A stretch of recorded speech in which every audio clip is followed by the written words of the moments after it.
Welcome to Eelin''s Epic Morning Show. Today I'm going to take you on a tour of the local Archeological and Historical Museum. It is located on the Atatürk Boulevard here in Eskisehir, and it's open every day from 10 to 6, so definitely worth a visit. The entrance fee is 5 liras, but there's a bunch of discounts, so maybe you can qualify for a discount as well. The museum features artifacts from prehistory all the way to more current times, like the Ottoman Empire and so on.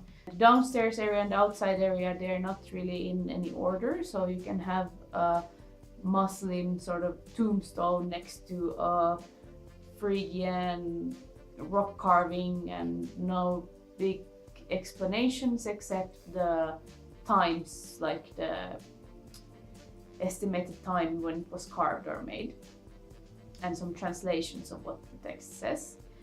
It was sort of messy because we started walking outside and then we went inside and the downstairs, and only then did we go upstairs. And I would suggest to you go upstairs. First you will get the historical overview. So there you have a description of different archaeological sites related to different historical times, and definitely that was a lot more helpful to put together the context of the place. There's a lot of interesting stuff there. What I would wish to have more would be more like a story connecting all the things to certain times in history. I would have maybe wanted more, contextualization, so more putting it in the places, even if it would have been the places where these archaeological digs were. They were not really mapped out anywhere. I would have liked to see a map where all the digs have been made. These kind of small adjustments would maybe make this a bit more interesting of an experience. Now there was some things that had not sort of been altered were the texts, so you could read a lot of text about the historical digs and so on. Maybe the highlight of the whole upstairs area was this sort of virtual tour you could take in a grave, like a Phrygian grave. And the virtual tour was basically a projector projecting this place, and then you guide yourself with this mouse and you click your way. I will show you a bit later how it looks. However, the problem was that it was out of focus, so you could only spend maybe a couple of minutes before you getting a little bit of a headache, or trying to focus really hard on what it was showing you because the picture was so blurry and you didn't really have a chance even to read what it says. You could sort of guess, okay, this is a tomb and that's happening and so on, but you had to really focus your vision to be able to read what it said in the different places. So I thought that was a bit sad. It could have been just adjusted by adjusting the projector, focus.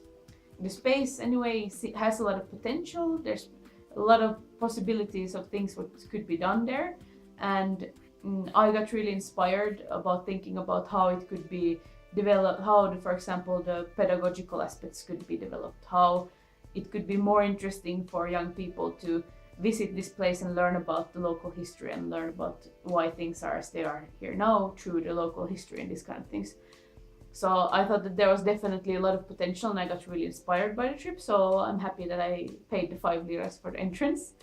I want to show you the museum, and I hope you enjoy it.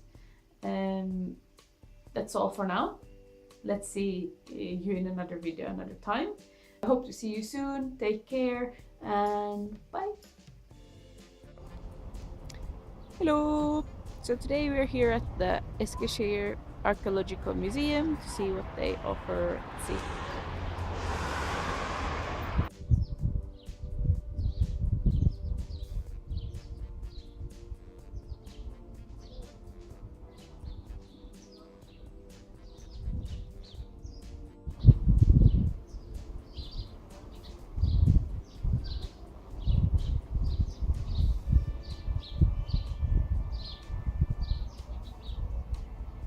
Quite impressive stuff they have here.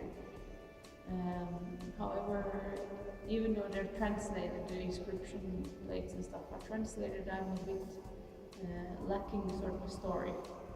There's no division into ages, and there's no division into like ethnographic division where you would have different groups of time peoples or groups or times like that.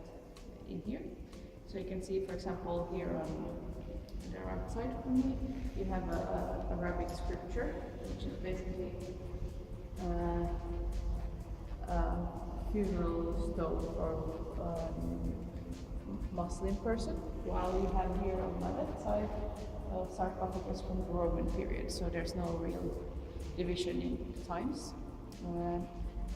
I think that would maybe create better of a story, especially for me, who's not from the region, so it would be easy to understand how things are connected. Other than that, the stuff is really impressive. You can have here, you can see another sarcophagus with Greek inscriptions, so it's quite interesting and impressive, for sure.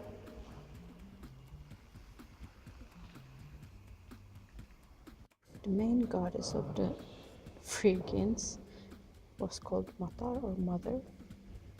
She is depicted in many times and was also adapted by the Roman and Greek elements later as the Great Mother or Magna Mater. Matar actually means mother, and the name of this specific mother was Cybele or Kybele, depending on the pronunciation.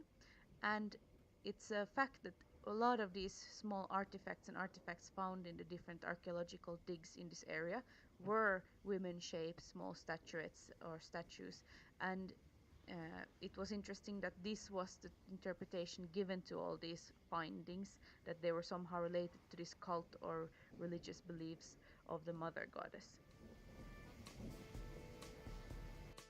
In a previous episode we visited the Midas Wall, and these are actually some artifacts found at archaeological digs around that Midas Wall and that Midas city site.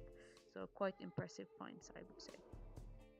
In my opinion, this was the highlight of the exhibition.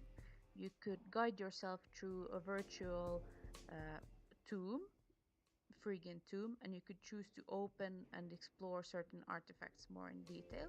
Here you can see like a tomb, like a burial rite type, and you could walk sort of through these corridors which would be in a tomb, and you guided yourself with this mouse thing, and you clicked on certain objects and they would open up and you could learn more about them. However, as you see, it's not really sharp picture, and in fact that was the biggest problem. After a while you got a bit dizzy and your head started hurting because you couldn't really read what it exactly said.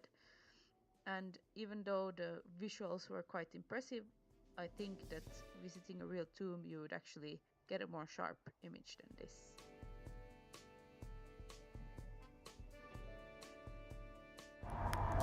So as it turns out, upstairs there was more of an exhibition also, timeline basically explaining the different artifacts in their specific times. But since there wasn't really any good sign postage or so, we didn't really know where to start and where to finish the presentation. So in the end, I give the museum a 6 out of 10, and that's being very generous. I'm very impressed by the statues and stuff, but I really would have liked to have some more guidance on where I should start, what I should see, and how the things are connected to each other. But anyway, it's nice because if you see these places in the locations, of course it's interacting, all the different peoples and the different cultures and the different religions are interacting in the same locations. So all in all, this is very lifelike to the actual situations when you go out into the field. So plus points for that. So that's it. Thank you.